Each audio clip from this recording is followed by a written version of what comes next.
अझै हाम्रो टाढाको यात्रा गरेर लामो यात्रा गरेर त्यसमा पनि उर्लाबारी एउटा सानो सेन्टर हो कि होइन? हाम्रो सानो ठाउँ उर्लाबारी सानो सेन्टर, यति सानो ठाउँमा पनि हाम्रो आदरणीय मिलन सर, हाम्रो head office HQ manager sir, जुन हाम्रो सरले चाहिँ नेपालभरिका सेन्टरहरूमा गएर भ्याइ नभ्याइ गएर आज यहाँ छ भने आजको कार्यक्रम नसिदिँदै भोलिको लागि फोन आइसकेको हुन्छ हाम्रो सरलाई, हो कि होइन? तर पनि हाम्रो उर्लाबारीलाई चाहिँ साह्रै माया गरेर यहाँको आमा बुवाहरू चाहिँ एकदमै मेहनत, धेरै धन्यवाद।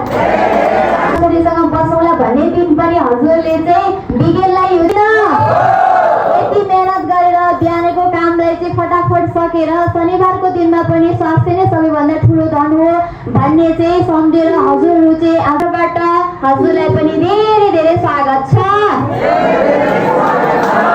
धेरै धेरै स्वागत छ।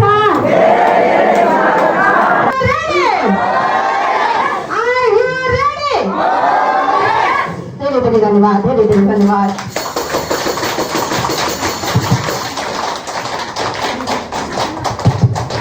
धन्यवाद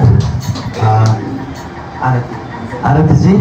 एकचोटि आरतीजीको लागि पनि मजाले ताली बजाइदिनुहोस्। नेपालको ताली दबाउमा टाउको भनेर ठुलो ताली उठाउने अलि जोडसँग 1 2 3 4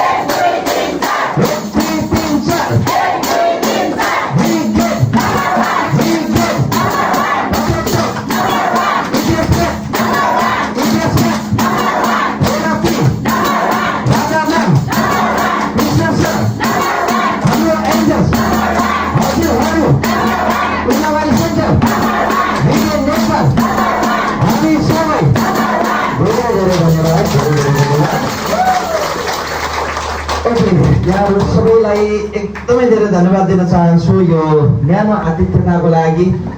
केही दिनदेखि सायद भनिरहनु भएको थियो कम्पनीदेखि मिलन सर आउँदैछ, यहाँहरू शनिबार भए पनि समय निकालेर आउनुहोला भनेर भनिरहनु भएको थियो।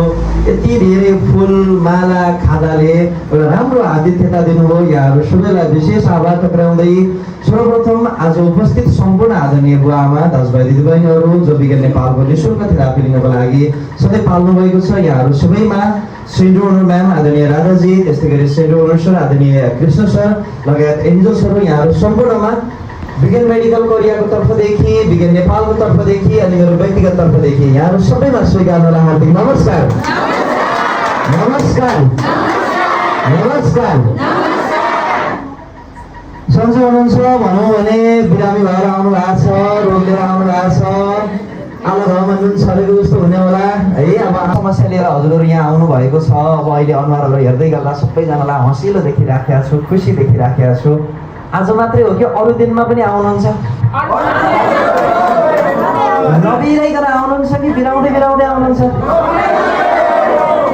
ठिक छ। अब काठमाडौँदेखि आएको छु, 1-1.5 घन्टा जति म यहाँहरूको समय लिन्छु है, म बोल्छु। त्यसमा हुँदै गएको हो, त्यसैले छिट्टै लागेको रोग पनि होइन, लामो समयदेखिको रोगहरू हो र छिट्टै निको पनि हुँदैन। यसको लागि थेरापी पनि हामीले नियमित र अलि लामो समय गर्नुपर्छ भनेर बुझ्नु पर्यो।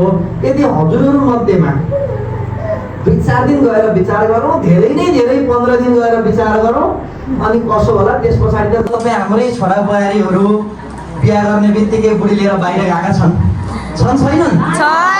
त्यही चलेको छ नि त है। आफ्नो भविष्यको हेर्ने, भोलिको दिनमा चाहिँ घर बनाउनु पर्यो, बच्चा बच्ची जन्माउनु पर्यो, हुर्काउनु पर्यो, पाल्नु ताल्नु पर्यो, धन कमाउनु पर्यो नि त। यो धन कमाउने उमेरमा पनि हेर्नुहोस् त विवाह गरेर पनि बुढाबुढीको सेवा गरेर बसिरहेको छ। योभन्दा राम्रो काम भएको मान्छे कहाँ पाइन्छ? अघि भने अहिले राम्रो मन भएका मान्छे यो कलियुगमा पाउन गाह्रो छ। कलियुगका राधा कृष्ण होइन, सत्यका राधा कृष्ण भनेर चाहिँ हामी रोगीहरूको भगवान भनेर चाहिँ हामीले सम्झाउन आएको छ। अरू त्यही गर्नु परेमा जहिले पनि उहाँहरू दुईजनालाई धन्यवाद चाहिँ दिनु होला। हुन्छ। आज आज राज्यले गर्न नसकेको, पालिका नगरपालिकाहरूले गर्न नसकेको काम आज राधाजीको कपल्सले गरेको छ। हो, मेसिन बेच्नुहुन्छ, यो त चलाउनु पर्यो नि, पर्यो कि परेन? उहाँले निःशुल्क थेरापी दिनु भएको छ भन्दैन, घरबेटी बुवालाई भाडा नतिरेर नि भएन। अब मिसोहरू हेर्नु त कति राम्रै राम्रै बहिनीहरूले चाहिँ यहाँ तपाईँ हुनुहुन्छ बुवा आमालाई खुसी बनाउनको लागि हो, त्यो होइन? नानीहरूको दुःख एक्चुअली सम्झिनुहोस् त। प्रत्येक दिन यहाँ 100 जना अथवा 60, 70, 80 जना बुवा आमाहरू आउनुहुन्छ। हरेक थरी सोच भएको, एउटै सोच भएको मान्छे आउँदैन। कोही रिसाउँछ, कोही झर्किन्छ, कोही मलाई ढिलो भयो, पालो आएन भन्दा थर्काउँछ, कराउँछ। यो दुनियाँमा सबैभन्दा गाह्रो काम भनेको अरूको चित्त बुझाउन हो अरे। तर यहाँ यो सबैभन्दा गाह्रो काम तपाईँहरू सबैको चित्त बुझाउनु भएको छ। प्रत्येक दिन बिहान 7 बजे आएर बेलुका 5 बजेसम्म सानो स्यालेरीमा यसरी तपाईँहरूलाई हँसाएर खुसी बनाउनु नट अ जोक, मजाक होइन कि? धेरै दुःख छ, धेरै गाह्रो छ, तर आफ्नो दुःख आफ्नो गाह्रो अनुहारमा देखाउनुहुन्न। अलिकति बुवा आमाहरूले टेर्नु भएन र यसो हप्काउनु भयो भने बेलुका राधाजीले अफिसमा लिएर गएर गाली गर्नुहुन्छ। किन गाली गर्यो बुवा आमाहरूलाई, किन रिसायो बुवा आमाहरूलाई भनेर उनीहरू भएपछि गाली पनि गर्नु पर्यो कि? कोही पनि बुवा आमाहरू यहाँ आएको बुवा आमाहरू नरिसाओस्, मन दुखी बनाएर नजाओस्। हाम्रो कम्पनीको नारा नै माया खुसी स्वास्थ्य भन्ने नारा छ। सबैले माया पाओस्, सबैले खुसी पाओस् भनेर तपाईँहरूलाई राम्रो मनले सेवा दिनुभएको छ, छैन? र यहाँको तपाईँहरूको डाक्टर भनेकै उहाँहरू हो कि होइन?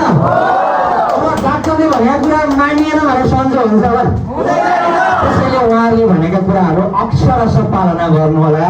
जहिले पनि अरू केही ल्याउनु पर्दैन, घरमा यसो मिठो तरकारी अचार पकाउनु भयो भने ल्याइदिनुहोस्, नानीहरूले पनि मिठो गरी खाना खान्छ, हो कि होइन? पैसा खर्च गरी ल्याउनु पर्दैन। जुन माया आफ्नै बुवा आमा भनेर जुन माया दिएका छन्, तपाईँकै छोरी जस्तो होइनन् र? भन्ने त केही फरक छ छैन नि त है? सो उनीहरूलाई पनि आफ्नै छोरी गरी माया गर्नुहोस्, हुन्छ कि हुँदैन?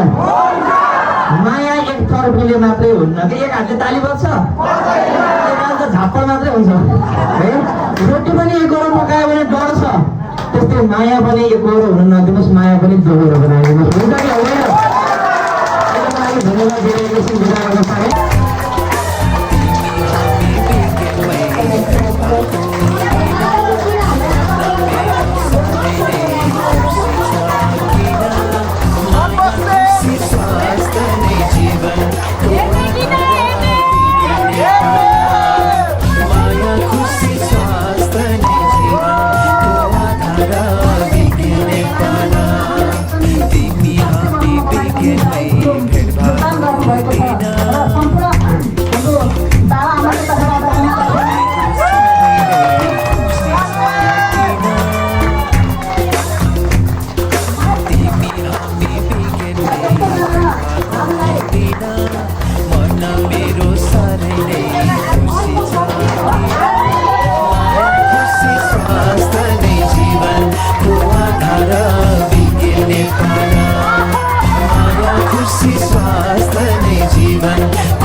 खुसी कति रमाइलो